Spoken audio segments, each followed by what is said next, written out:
Assalamualaikum warahmatullahi wabarakatuh. Saudaraku yang dirahmati Allah, pernahkah engkau merasakan bahwa di balik setiap ayat Al-Fatihah ada pintu yang tersembunyi? Bahwa setiap kali engkau membacanya dalam salat, sebenarnya engkau sedang mengetuk gerbang rahasia Allah yang tidak semua orang mampu membukanya? Al-Fatihah bukan sekadar pembuka mushaf, bukan pula hanya bacaan wajib dalam salat. Ia adalah kunci yang bisa membuka 70 pintu misteri ilahi, rahasia yang hanya tersingkap bagi hati yang benar-benar ikhlas dalam menyebut namanya. Maka mari kita jelajahi lapisan terdalam dari surah ini.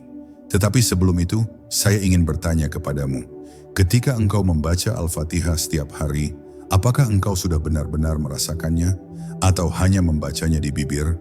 Tulis jawabanmu di kolom komentar, karena mungkin dari perenungan sederhana itu, perjalananmu menuju cahaya akan dimulai. Bab 1. Surat yang tidak pernah kering rahasianya. Pernahkah engkau bertanya dalam diam, mengapa Allah mewajibkan kita membaca Al-Fatihah dalam setiap rakaat salat? Mengapa bukan surat lain, padahal Al-Quran penuh dengan kalimat agung? Seakan ada sesuatu yang Allah sembunyikan di balik 7 ayat pendek itu, sesuatu yang tidak cukup dibaca dengan lisan, melainkan harus ditembus dengan ruh. Para arif mengatakan, Fatihah bukan sekadar doa pembuka, ia adalah gerbang yang membawa seorang hamba melintasi lapisan-lapisan alam menuju hadiratnya. Dan setiap kali ia dibaca, sebenarnya engkau sedang mengetuk sebuah pintu rahasia yang tidak semua orang sanggup membukanya. Al-Fatihah digelari Ummul Kitab, induk dari segala kitab, bukan hanya karena ia ringkasan Al-Quran, tetapi karena ia memuat inti dari perjalanan ruhani manusia. Di dalamnya ada pengakuan, ada permohonan, ada penyerahan total. Namun di balik struktur kata yang sederhana itu, tersembunyi isyarat-isyarat ilahi yang tidak akan pernah habis digali. Setiap ayatnya ibarat cermin, semakin dalam engkau menatap, semakin nyata pula wajahmu sendiri yang terpampang di hadapan Allah. Maka Fatihah bukan hanya bacaan, ia adalah pengadilan jiwa di mana nurani diuji apakah ia benar-benar menyembah Allah atau masih terikat dengan ilusi dunia. Ada sebuah rahasia yang jarang dibicarakan. Para wali menyebut Al-Fatihah sebagai kunci dari 70 pintu rahasia Allah. Mengapa 70? Bukan angka pasti, melainkan simbol dari keluasan yang tak terhingga. Setiap kata dalam Fatihah ibarat kunci kecil yang ketika diputar, membuka pintu cahaya, dan di balik pintu itu ada pintu lain, dan seterusnya tanpa batas. Karena itu, siapa yang hanya membaca dengan lisan akan mendapatkan pahala, tetapi siapa yang menyelam dengan hatinya akan menemukan jalan masuk menuju samudra, takdir dan cahaya yang tidak terjangkau oleh logika manusia. Tidak heran jika doa seorang hamba tidak akan pernah sampai kepada Allah, kecuali melalui Fatihah. Ia adalah syarat agar permintaanmu menembus langit. Fatihah adalah paspor gaib, tanda izin untuk berhadapan dengan Rabb semesta alam. Seseorang yang berdoa tanpa Fatihah bagaikan seorang pengembara yang mengetuk pintu istana tanpa memperlihatkan surat izin. Maka, barang siapa yang ingin doanya diterima, rahasianya dimudahkan, dan hatinya ditenangkan, hendaknya ia tidak membaca Fatihah sekadar rutinitas, tetapi menjadikannya jalan pulang menuju Allah. Maka kini, renungkanlah dalam hening.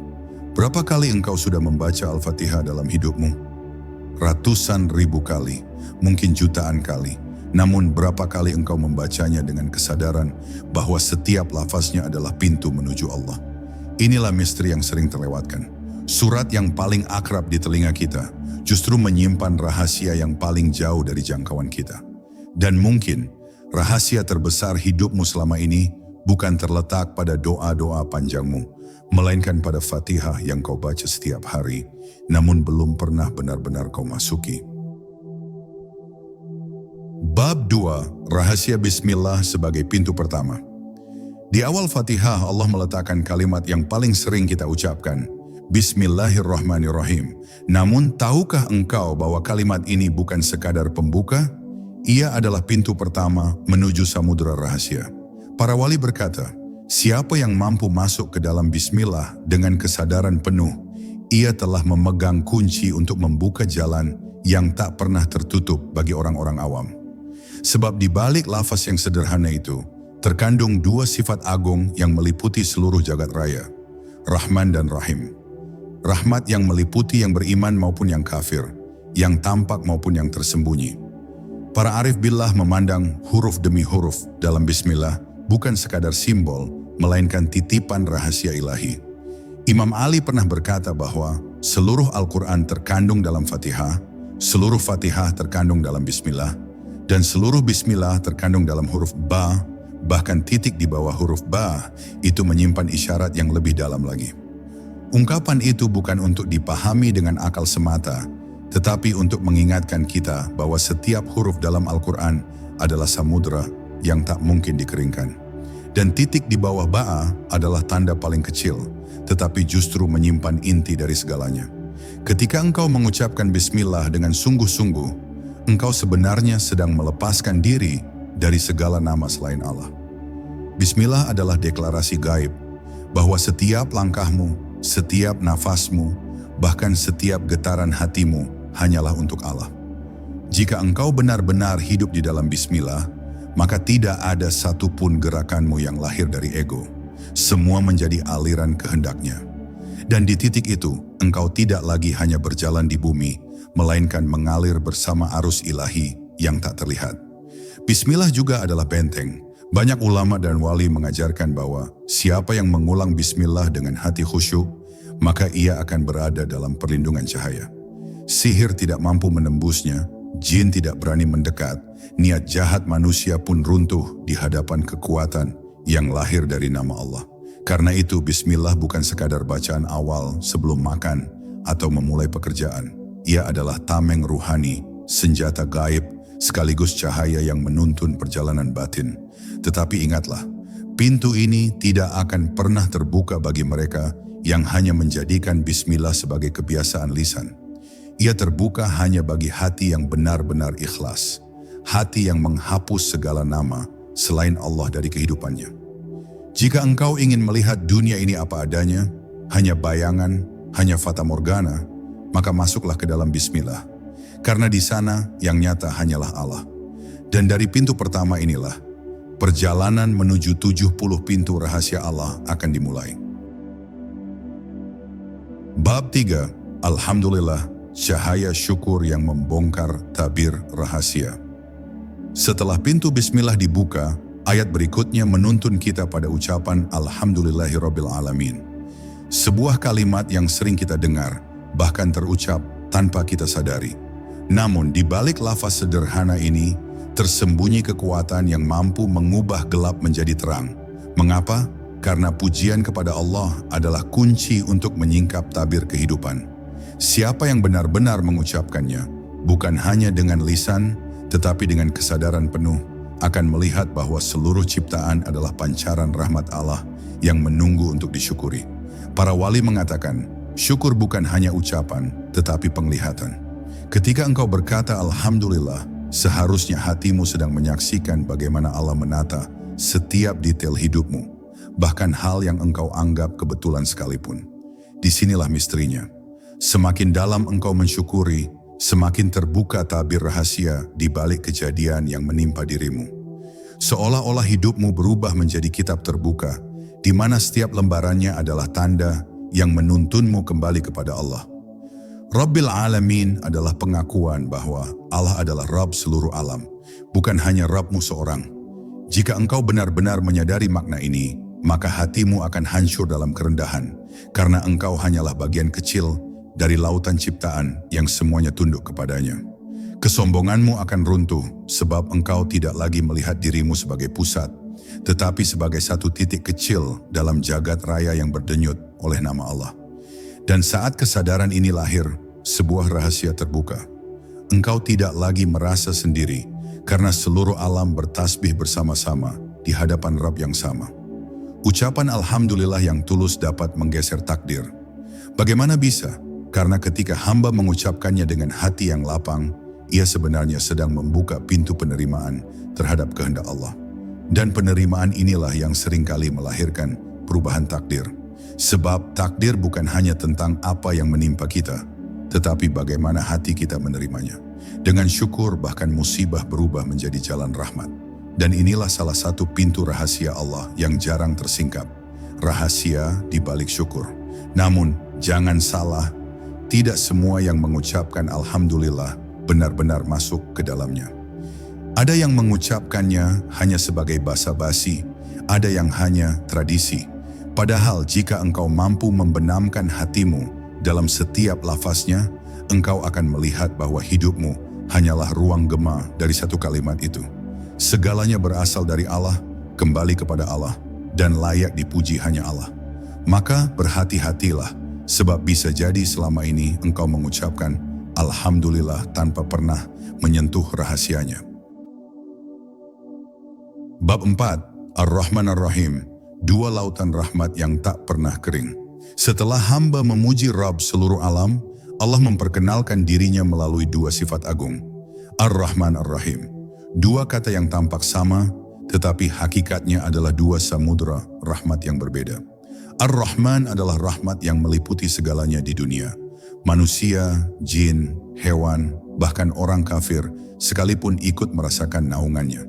Sedangkan Ar-Rahim adalah rahmat khusus yang akan tampak di akhirat, hanya bagi mereka yang beriman dan kembali kepadanya. Maka, di balik dua nama ini, Allah sedang membuka rahasia besar. Rahmatnya tidak terbatas, tetapi hanya orang tertentu yang mampu masuk ke kedalamannya. Para arif billah mengatakan, siapapun yang mampu merenungkan dua nama ini dengan hati yang hening, akan menyadari bahwa hidup ini sepenuhnya ditopang oleh kasih Allah. Nafas yang keluar masuk, denyut jantung yang berdetak tanpa henti, rezeki yang datang meski sering dilupakan, semuanya adalah percikan dari Ar-Rahman. Sedangkan hidayah yang membuat seorang hamba tetap di jalannya, air mata yang menetes ketika sujud, hati yang bergetar mendengar nama Allah, itulah Ar-Rahim yang tidak semua orang diberi. Namun, rahasia terdalam bukan hanya tentang kasih sayang, melainkan tentang cara Allah mengatur keseimbangan. Jika hanya ada Ar-Rahman, mungkin manusia akan lalai karena merasa aman dalam rahmat yang luas.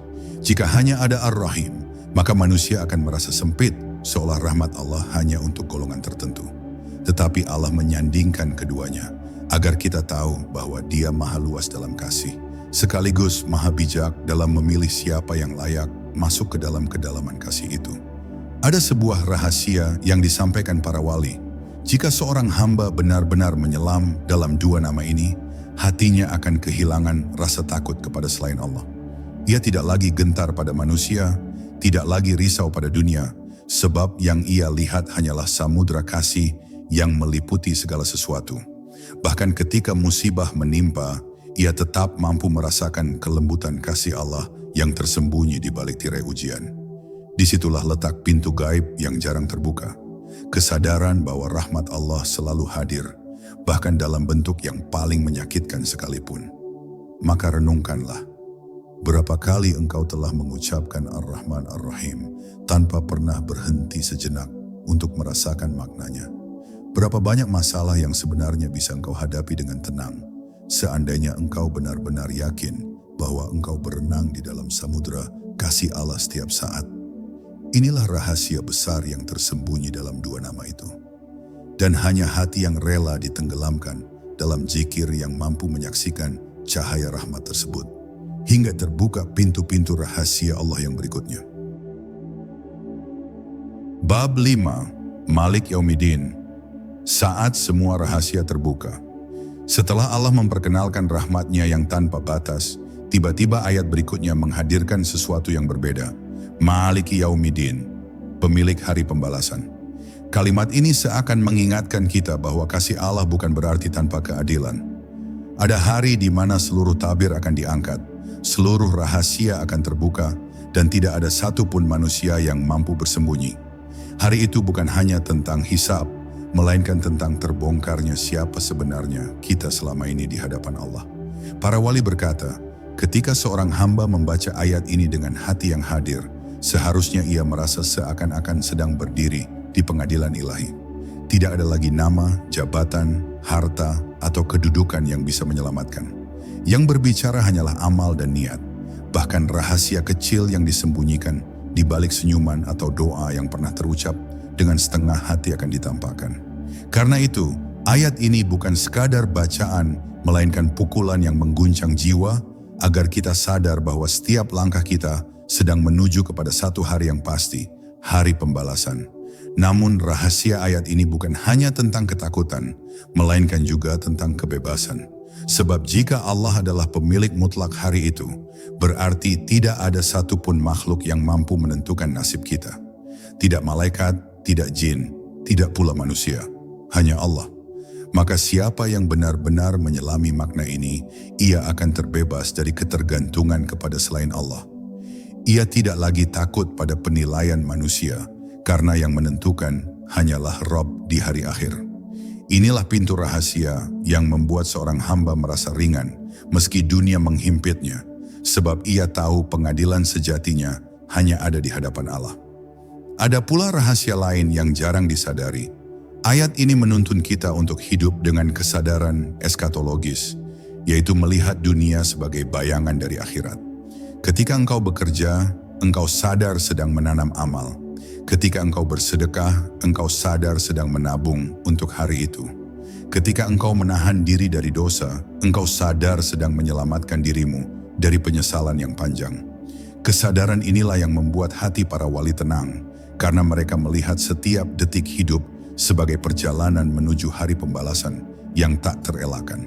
Maka tanyakanlah pada dirimu sendiri, sudahkah engkau membaca Maliki Yaumiddin dengan getaran hati, atau hanya sekadar lantunan tanpa rasa? Sadarilah, ayat ini adalah alarm gaib yang setiap hari membangunkan kita dari kelalaian. Ia mengingatkan bahwa rahasia terbesar hidupmu tidak akan tetap tersembunyi selamanya. Dan ketika hari itu tiba, hanya Allah yang berhak menentukan. Inilah salah satu pintu rahasia Fatihah yang membuat hati bergetar, sekaligus menyiapkan kita untuk memasuki kedalaman rahasia berikutnya. Bab 6, Iyyaka na'budu wa iyyaka nasta'in. Titik tunduk dan penyerahan total. Setelah hati diguncang oleh kesadaran hari pembalasan, tiba-tiba Fatihah membawa kita pada satu ikrar agung. Iyyaka na'budu wa iyyaka nasta'in. Hanya kepadamu kami menyembah dan hanya kepadamu kami memohon pertolongan. Ayat ini bukan sekadar pengakuan, melainkan perjanjian ruh yang paling dalam. Disinilah segala kepura-puraan runtuh, karena yang mengucapkannya dengan sungguh-sungguh berarti menandatangani sumpah di hadapan Allah bahwa hidupnya hanya untuknya dan kekuatannya hanya bersandar padanya. Para arif billah mengatakan, ayat ini adalah pusat dari seluruh Fatihah. Jika Al-Fatihah adalah kunci dari 70 pintu rahasia Allah, maka Iyyaka na'budu wa iyyaka nasta'in adalah inti kunci itu. Sebab di dalamnya terkandung tauhid uluhiyah sekaligus tauhid rububiyah. Engkau mengakui bahwa ibadahmu hanya untuk Allah, dan pada saat yang sama engkau meyakini bahwa pertolongan sejati hanya datang dari Allah. Tidak ada ruang tersisa bagi ego, bagi ambisi, bagi ketergantungan kepada makhluk. Semua luruh di hadapan kalimat ini. Namun rahasia terbesar ayat ini adalah tentang keikhlasan. Betapa banyak manusia yang berkata, hanya kepadamu kami menyembah, tetapi di hatinya masih tersembunyi penyembahan kepada dunia, kepada harta, kepada manusia, kepada pujian. Betapa banyak pula yang berkata, hanya kepadamu kami memohon pertolongan, tetapi saat kesulitan datang, ia lebih dulu berlari kepada makhluk sebelum mengetuk pintu Tuhannya. Maka ayat ini adalah cermin yang menyingkap siapa sebenarnya yang kita sembah, dan kepada siapa sebenarnya kita bersandar. Ada pula rahasia yang jarang dibicarakan. Ayat ini menggunakan bentuk jamak, bukan tunggal. Kami menyembah, kami memohon pertolongan. Seolah Allah ingin mengajarkan bahwa jalan menujunya bukan jalan kesendirian, melainkan jalan kebersamaan umat. Ibadah yang sejati tidak hanya mengangkat dirimu, tetapi juga mengikatmu dengan saudaramu seiman. Pertolongan yang engkau minta pun bukan hanya untuk dirimu, melainkan untuk seluruh hamba Allah.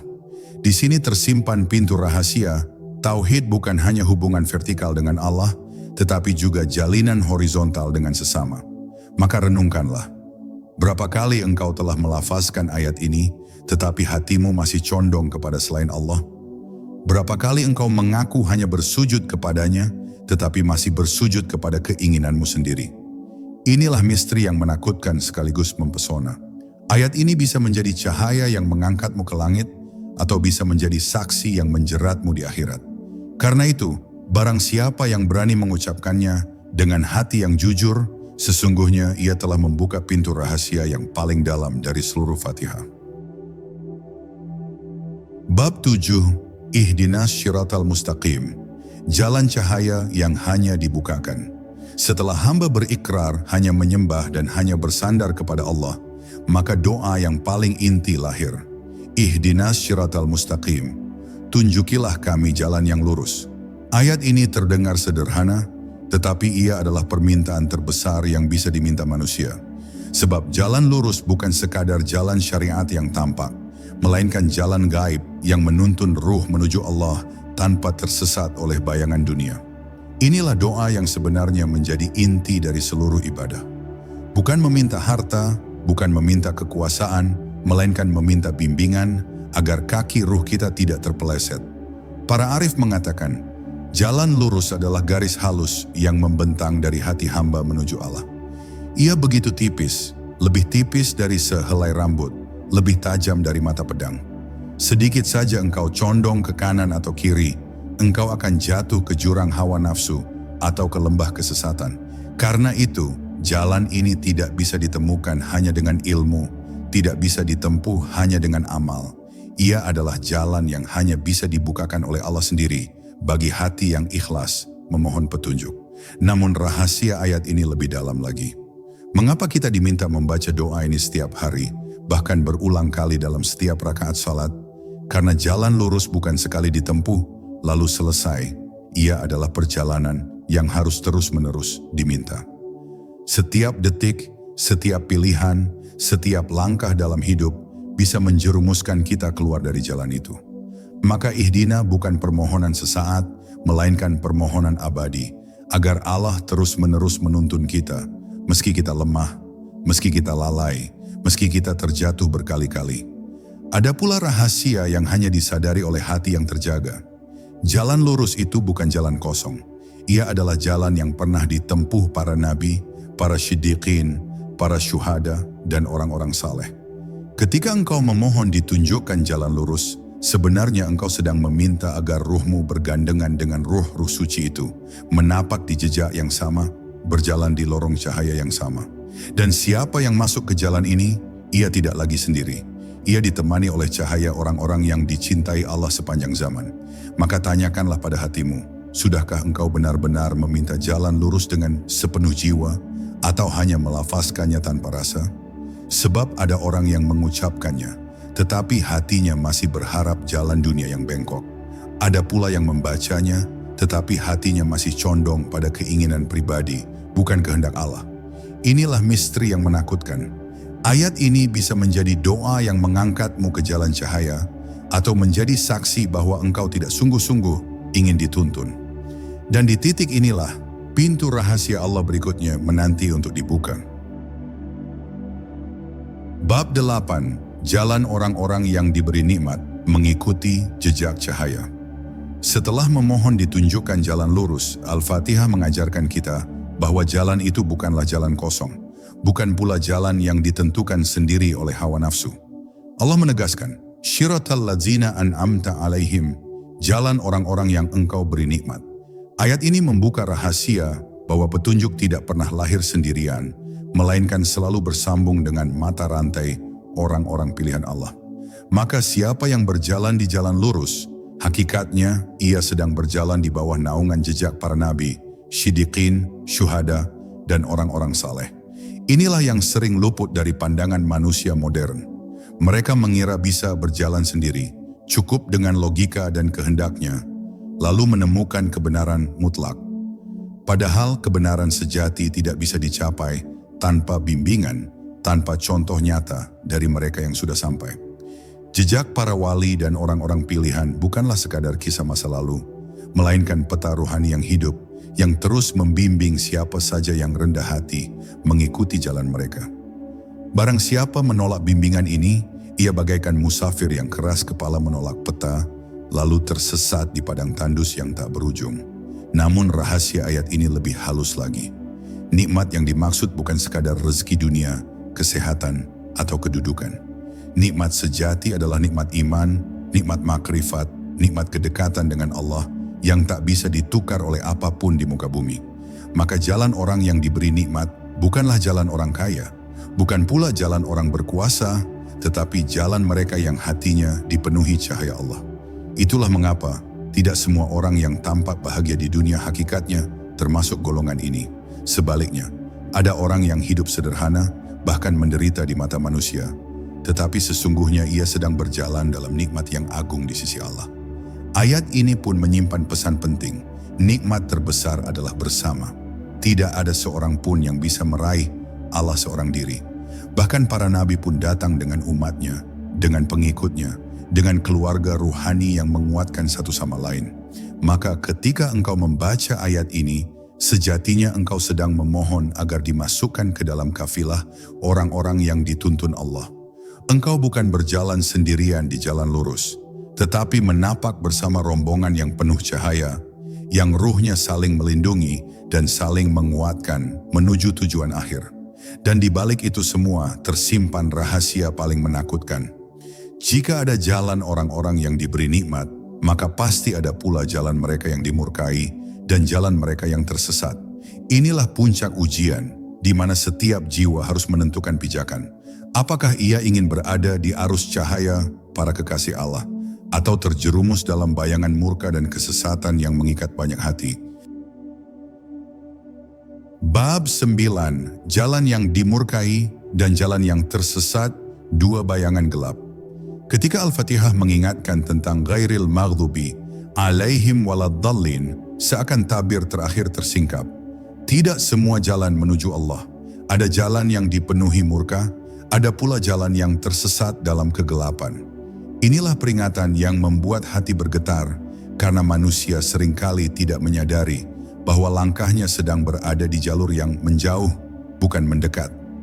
Murka Allah bukan sekadar hukuman di akhirat, melainkan kondisi ruhani di dunia ini, ketika hati tertutup dari cahaya dan mata tidak lagi mampu melihat kebenaran meski ia hadir di depan wajahnya.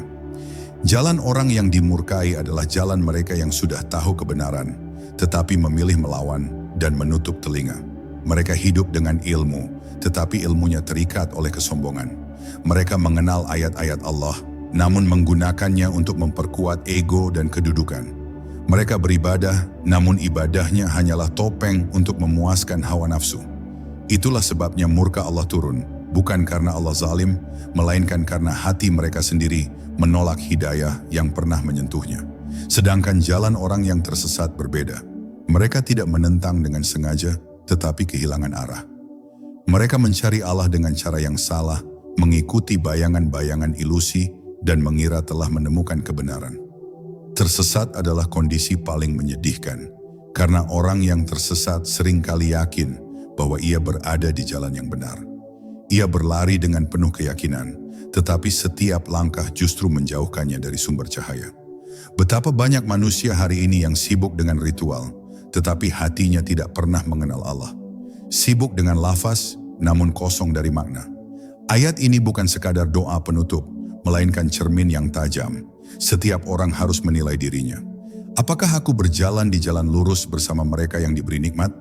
Atau apakah aku mulai tergelincir ke jalan orang-orang yang dimurkai, atau bahkan tersesat tanpa kusadari? Pertanyaan ini adalah luka yang harus kita buka, karena jika tidak, kita bisa saja merasa aman, padahal langkah kita sudah mengarah ke jurang. Maka, bacaan ghairil maghdubi alaihim waladdallin bukan sekadar penegasan, melainkan jeritan jiwa yang memohon perlindungan dari jebakan jalan gelap. Ia adalah doa agar hati selalu dipandu oleh cahaya, agar pikiran tidak tertipu oleh bayangan, dan agar setiap langkah tidak terjerat dalam murka maupun kesesatan. Inilah puncak kesadaran Al-Fatihah. Jalan lurus tidak pernah aman tanpa penjagaan Allah, karena di kanan dan kiri selalu ada jalan yang menunggu untuk menyesatkan. Bab 10 Al-Fatihah. Gerbang 70 Rahasia Allah. Pada akhirnya, setiap huruf dalam Al-Fatihah bukan hanya bacaan, melainkan kunci. Ada yang membuka pintu rezeki, ada yang membuka pintu ketenangan, ada pula yang membuka pintu makrifat yang hanya dapat dipahami oleh hati yang hening.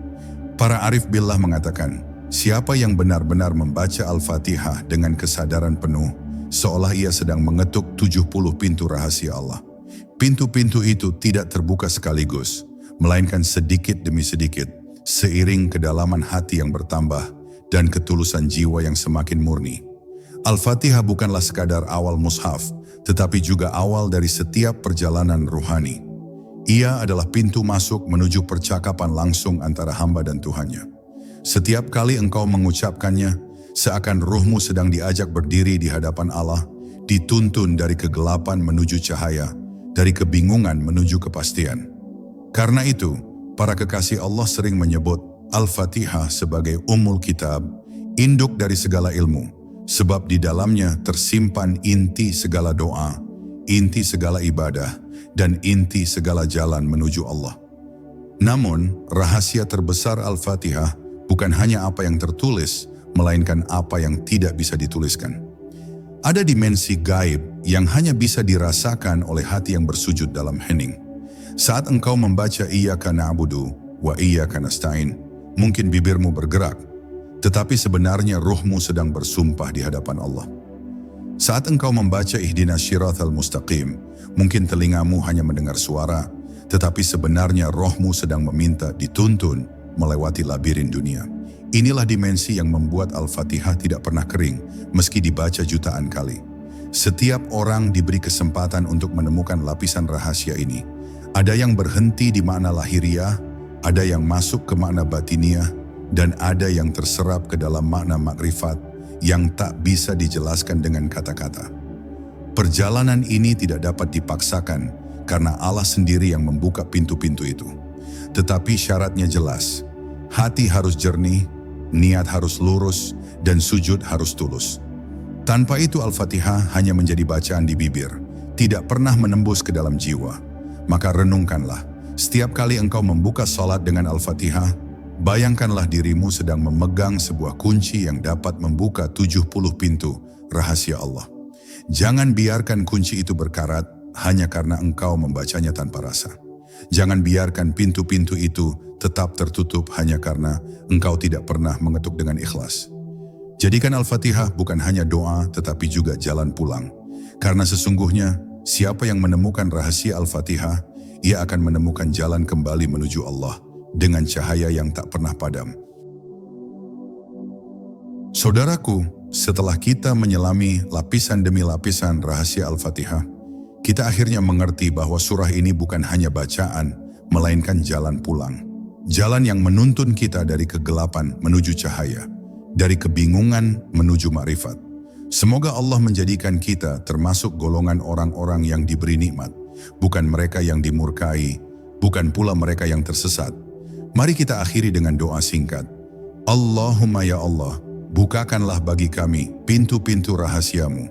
Jadikan hati kami ikhlas dalam menyebut namamu, jernih dalam mencari ridhamu, dan kuat dalam menempuh jalan lurusmu. Lindungilah kami, keluarga kami, dan seluruh kaum muslimin dari murkamu dan kesesatan. Amin ya rabbal alamin. Dan sebelum video ini berakhir, tuliskan di kolom komentar. Doa apa yang paling sering engkau panjatkan saat membaca Al-Fatihah? Siapa tahu, doa itu menjadi pintu rahasia yang Allah bukakan khusus untukmu. Wassalamualaikum warahmatullahi wabarakatuh.